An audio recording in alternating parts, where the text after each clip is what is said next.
വെള്ളം ഒഴിച്ച് നിങ്ങൾ സാധാ ഗ്ലാസ് അത് നമ്മൾ ഗ്യാപ്പ് ഇല്ലാതെ ചെയ്താൽ ഇപ്പോൾ ഇവിടെ നിന്നിട്ടൊക്കെ ക്ലീൻ ചെയ്യുന്ന കേൾക്കണായിരിക്കും ക്ലീൻ ചെയ്യുന്നത്. അതിപ്പോ ഓരോ ആൾക്കാർ ഇതനുസരിച്ച് ചിലവർ മോഫൊക്കെ വെച്ച് പൈപ്പ് നല്ല നീട്ടുള്ള പൈപ്പ് പറവൊക്കെ ചെയ്യും.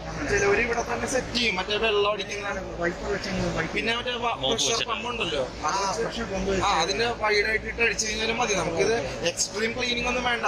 ഇങ്ങനെ പൊടിയൊക്കെ പറ്റിയിരിക്കുമ്പോ ഒന്ന് ജസ്റ്റ് തുണി വെച്ച് തുടച്ചു കഴിഞ്ഞാൽ ഓക്കെയാണ്. അല്ലെങ്കിൽ പ്രഷർ പമ്പ് വെച്ചാൽ അടിച്ചാൽ മതി.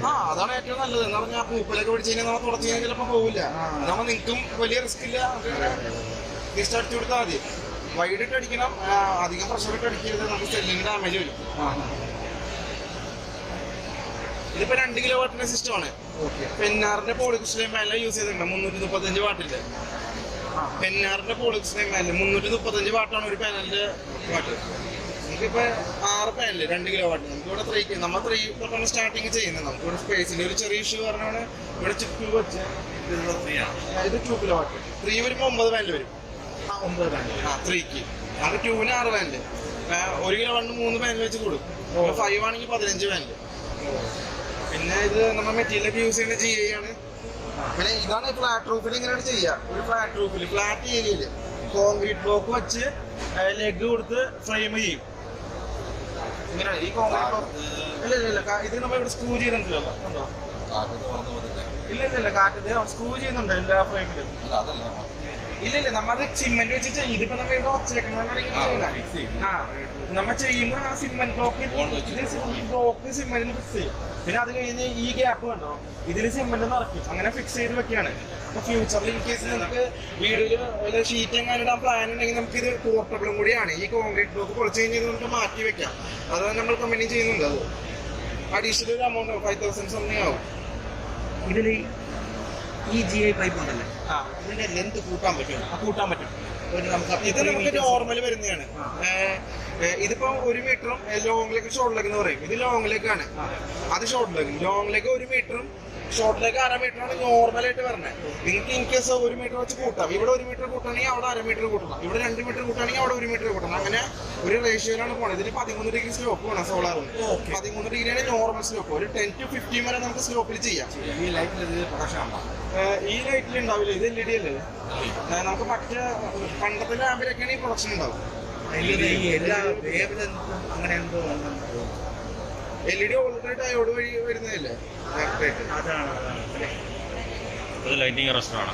ഇത് ലൈറ്റിംഗ് അറസ്റ്ററാണ് വരുന്നത്. ഇതിന്റെ കോപ്പറിന്റെ സ്പൈക്കും സ്ട്രിപ്പ് ചെയ്തേക്കണ അലുമിനിയാണ് യൂസ് ചെയ്തത്. ഇതിന്റെ ഈ എർത്ത് പോകുന്നത് അത് അടിയിലാണ്. ഇതിന്റെ എർത്തും ഇതിന്റെ എർത്ത് 3 സെപ്പറേറ്റ് എർത്തിങ് വരും.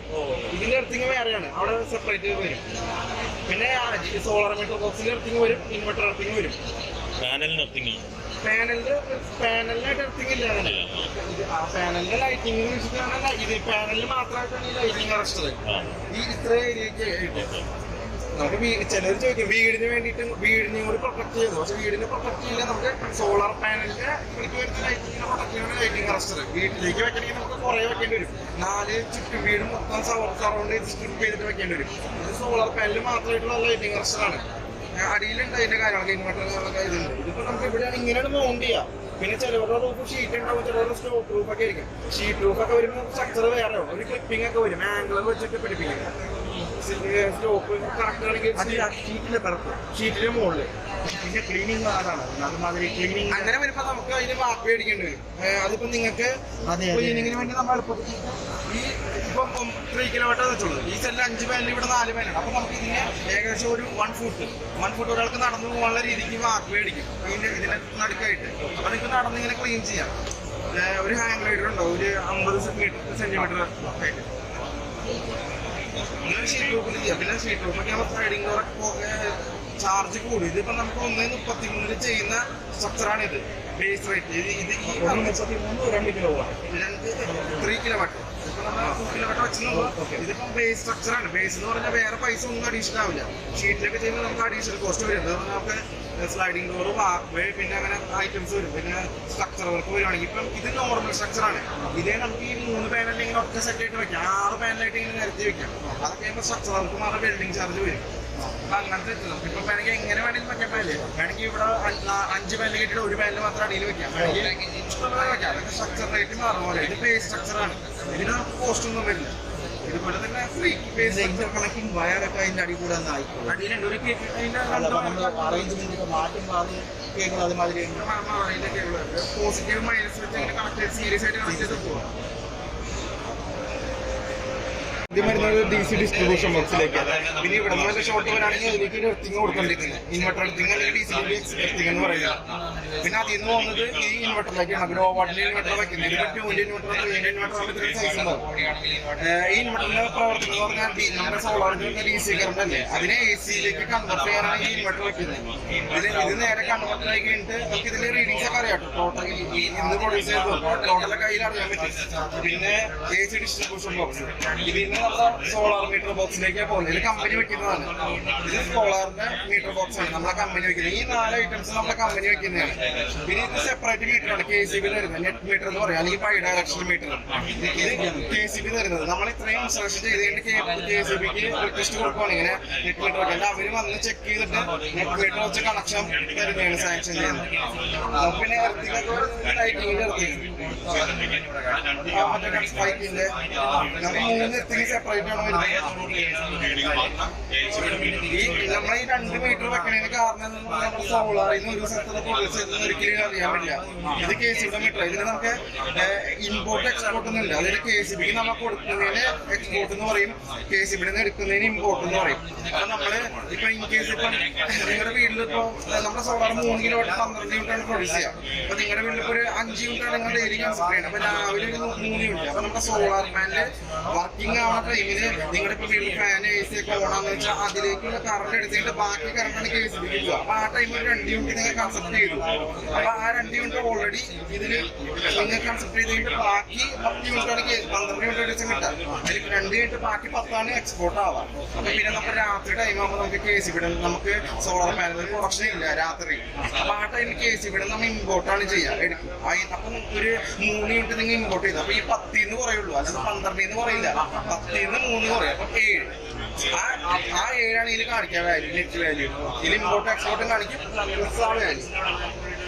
ഇത് KSEB വെക്കുന്നതാണ്. ഇതിപ്പോ വർക്കിംഗ് ആണ്. നമുക്ക് ഇതിലിങ്ങനെ തൊട്ട് ഈ മീറ്റർ ഇങ്ങനെയൊക്കെ വരുന്നവര് ഈ നെറ്റാണ് നോക്കാം. ഈ നെറ്റ് എന്ന് പറഞ്ഞത്. പിന്നെ ഇത് ഇമ്പോർട്ടന്റ്, ഇത് എക്സ്പോർട്ട്. ഈ 3 പേരാണ് മെയിനായിട്ട് നോക്കാം. പിന്നെ നമ്മുടെ സോളാർ എത്ര പ്രൊഡ്യൂസ് ചെയ്തെന്നും സോളാറിന്റെ എല്ലാം അറിയണത് സോളാർ മീറ്റർ ബോക്സിൽ കണക്ഷൻ കൊടുത്തിട്ടില്ല. ഇതാണ് ബേസ് ആയിട്ടുള്ള കാര്യങ്ങൾ വരുന്നത്. പിന്നെന്ന് പറഞ്ഞാൽ നമുക്ക് വലിയ കാര്യം തന്നെ, നമുക്ക് ജസ്റ്റ് ഒരു റൊട്ടേറ്റിംഗ് ഇങ്ങനെ സർക്കുലേറ്റ് നോക്കിയാൽ മതി. നമ്മൾ കൊടുക്കുന്നതിന് എക്സ്പോർട്ട് ഇങ്ങനെ പോകണം. ഒരേ ലൈനിലാണ് ഇതൊക്കെ പോകണം. KSEB ലൈൻ ഡയറക്റ്റ് ഗ്രിഡിലേക്ക് വേറെ സെപ്പറേറ്റ് ലൈനിലോ ഒറ്റ ലൈൻ തന്നെയാണ്. അപ്പൊ നമ്മൾ കൊടുക്കുന്നതിന് ഇങ്ങനെ റൊട്ടേറ്റ് ചെയ്ത് ഇങ്ങനെ പോകും, എടുക്കുന്നത് ഇങ്ങനെ റൊട്ടേറ്റ് ചെയ്ത് വരും. അത് 2 റീഡിങ്സ് ചെയ്ത് മാർക്ക് ചെയ്യുക. അതാണ് വീട്ടിൽ ഓൾറെഡി എക്സിസ്റ്റ് ആയിട്ടുള്ള മീറ്റർ ബോക്സ് ഉണ്ട്. അത് മാറ്റിയിട്ട് പുതിയത് വെക്കും. അത് മാറ്റിയിട്ടാണ് പുതിയത് വെക്കുക. അത് മാറ്റിയിട്ട് ഈ നെറ്റ് മീറ്റർ വരും. ഇപ്പൊ നിങ്ങൾക്ക് 3 ഫേസ് ആയാലും സിംഗിൾ ഫേസ് ആയാലും നമുക്ക് 3 കിലോവാട്ട് വരെ കുഴപ്പമില്ല. 5 കിലോവാട്ട് ആകുമ്പോൾ നമുക്ക് 3 ഫേസ് നഷ്ടമാണ്. 5 കിലോവാട്ടിന് വർക്ക് ചെയ്യുന്നുണ്ടെങ്കിൽ നിങ്ങളുടെ വീട്ടിൽ 3 ഫേസ് കണക്ഷൻ വേണം. ഇതാകുമ്പോൾ നമുക്ക് ഒരു ഫേസിൽ കൊടുത്താൽ മതി. തന്നെ 3 ഫേസ് ആയാലും ഒരു ഫേസിൽ കൊടുത്താൽ മതി. സിംഗിൾ ഫേസ് ഇത് നെറ്റ് മീറ്റർ ആണ്. KSEB നെറ്റ് മീറ്റർ തന്നെയാണ്.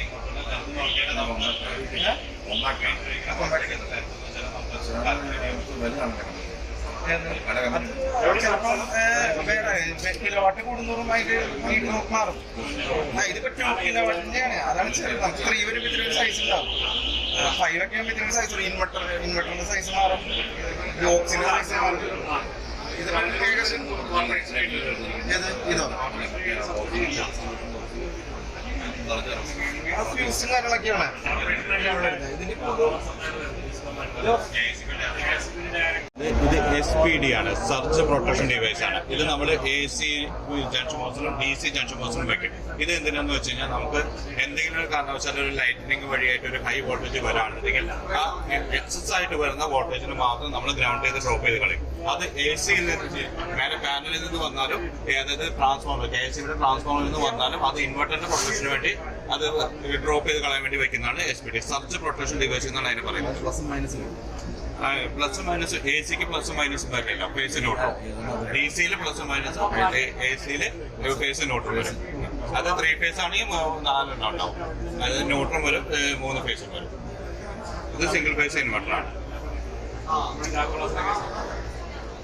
വർഷം റീപ്ലേസ്മെന്റ് വാറണ്ടി, 15 വർഷം പെർഫോമൻസ് വാറണ്ടിയാണ്. പെർഫോമൻസ് വാറണ്ടി എന്ന് പറഞ്ഞാൽ 10 വർഷം കഴിയുമ്പോഴേക്കും അതിന്റെ പെർഫോമൻസിന് ചെറിയ ഡീവിയേഷൻ ഉണ്ടാവും. അതായത് 80% താഴെ പോവുകയാണെങ്കിൽ വീണ്ടും അവർ റെക്ടിഫൈ ചെയ്തിട്ട് അത് ക്ലിയർ ചെയ്ത് തരും. അതെല്ലാം ക്ലിയർ ചെയ്യാൻ പറ്റാത്തതാണെങ്കിൽ അവർ റീപ്ലേസ് ചെയ്ത് തരും. പാനൽ നമ്മുടെ പെന്നാർ എന്ന് പറഞ്ഞ കമ്പനിയാണ്. കാരണം ഈ സൗര പ്രോജക്ട്, അതായത് KSEBയുടെ സൗര പ്രോജക്റ്റിൽ മെയ്ഡ് ഇൻ ഇന്ത്യ എന്ന് പറഞ്ഞ ഇന്ത്യയുടെ മാത്രം പാനൽസ് യൂസ് ചെയ്യാൻ പറ്റുള്ളൂ. അതുകൊണ്ട് നമ്മൾ മെയ്ഡ് ഇൻ ഇന്ത്യ എന്ന് പറഞ്ഞ പെന്നാർ എന്ന് പറഞ്ഞ കമ്പനിയുടെ പോളിക്രിസ്റ്റൈൻ പാനൽസ് ആണ് യൂസ് ചെയ്തത്. ഈ പെന്നാർ കമ്പനി KSEBയുടെ ഇതിൽ അവർ സൈൻ ചെയ്ത് എല്ലാ സെക്യൂരിറ്റി കാര്യങ്ങളൊക്കെ ചെയ്തിട്ട് അവരുടെ അപ്രൂവൽ വാങ്ങിച്ചിരിക്കുന്ന കമ്പനിയാണ്. ആ കമ്പനികൾക്ക് മാത്രമാണ് നമുക്ക് ഇതിൽ ഇൻസ്റ്റാൾ ചെയ്യാൻ പറ്റുള്ളൂ. അതായത് ഇൻവെർട്ടറും ആ കമ്പനിയുടെ അപ്രൂവൽ കിട്ടിയത് മാത്രം ചെയ്യാൻ പറ്റും. നമുക്ക് സബ്സിഡി കിട്ടും. അത് ചെയ്താൽ മാത്രമേ സാറിന് മീറ്റർ കൊണ്ടുവന്ന് കണക്ട് ചെയ്യണം. കാരണം ഇതിന്റെ വർക്ക് കഴിഞ്ഞ് കഴിയുമ്പോൾ നമ്മളൊരു ഇൻസ്ട്രക്ഷൻ ഇവിടെ KSEBക്ക് കൊടുക്കണം. KSEB അപ്പോൾ അത് ചെക്ക് ചെയ്യും ഏതൊക്കെ ഇൻവെർട്ടറാണ് ഇതൊക്കെ ചെയ്തതെന്ന് നോക്കും.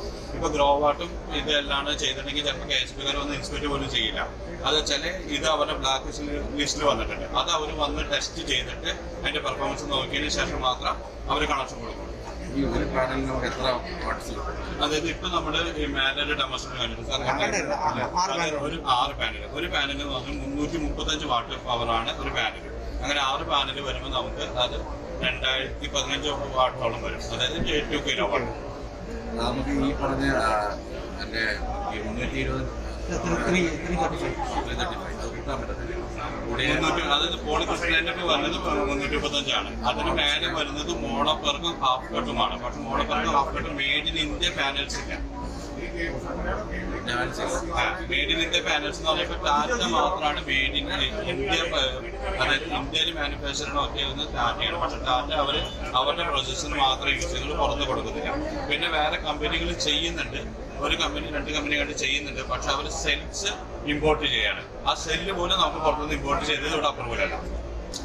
സ്പേസ് കൺസ്ട്രെയിൻസ് ഉള്ള ഒരു ഏരിയ ആണെങ്കിൽ അതായത് നമുക്ക് കുറച്ചൊരു ഏരിയ ഉള്ളൂ. അവിടെ നമുക്ക് ഇപ്പൊ കുറച്ചൊരു 5 കിലോവാട്ട് വെക്കണമെങ്കിൽ സാറ് ഉദ്ദേശിക്കുന്നത് ഇപ്പൊ സാറിന്റെ ഇത് ഏരിയ കൺസപ്ഷൻ, അതായത് നമുക്കൊരു 5 കിലോവാട്ട് അല്ലെങ്കിൽ 3 കിലോവാട്ട് വരെ നമുക്ക് ഈ ഒരു മോണോപെർക്കും ഹാഫ് കട്ടും തമ്മിലുള്ള വേരിയേഷൻസിന് നമുക്ക് ഫീൽ ചെയ്യില്ല. മിനിമം ഒരു 15 കിലോവാട്ട് 20 കിലോവാട്ട് ഒക്കെ ആണെന്നുണ്ടെങ്കിൽ നമുക്ക് മോണോപെർക്കോ ഹാഫ് കട്ടോ. ഇപ്പൊ സബ്സിഡി നോക്കുന്നുണ്ടെങ്കിൽ സാറിന് ഇഷ്ടമുള്ള പാനൽസ് വെക്കാം. മോണോപെർക്കോ വെക്കാം, ഹാഫ് കട്ടോ വെക്കാം, ഏത് വേണമെങ്കിലും വെക്കാം. സബ്സിഡി ഇതിൽ നമുക്ക് ആ സബ്സിഡി റിസീവ് ചെയ്യണമെങ്കിൽ ഇതെല്ലാം ചെയ്താലും മാത്രം പറ്റും. അതായത് അവരുടെ ഒരു റൂൾസ് ആൻഡ് റെഗുലേഷൻസ് ഉണ്ട്. സബ്സിഡി അതായത് സാറ് സബ്സിഡി കഴിച്ചിട്ടുള്ള എമൗണ്ട് മാത്രം കമ്പനിക്ക് പേ ചെയ്താൽ മതി. കമ്പനിക്കായിരിക്കും സബ്സിഡി എമൗണ്ട് വരുന്നത്. അതിനകത്ത് എമൗണ്ട് മാറത്തില്ലേ? അതായത് സബ്സിഡി പ്രോഗ്രാം നമുക്ക് മോണോപെർക്ക് ചെയ്യാൻ പറ്റത്തില്ല. ടാറ്റയ്ക്ക് വരുന്ന സമയത്ത് ടാറ്റ ചെയ്യുന്നത് അവർ 5 കിലോവാട്ടിന് മേലെ മാത്രം ടാറ്റ ചെയ്യുന്നുള്ളൂ. ടാറ്റ 2, 3 ചെയ്യുന്നില്ല.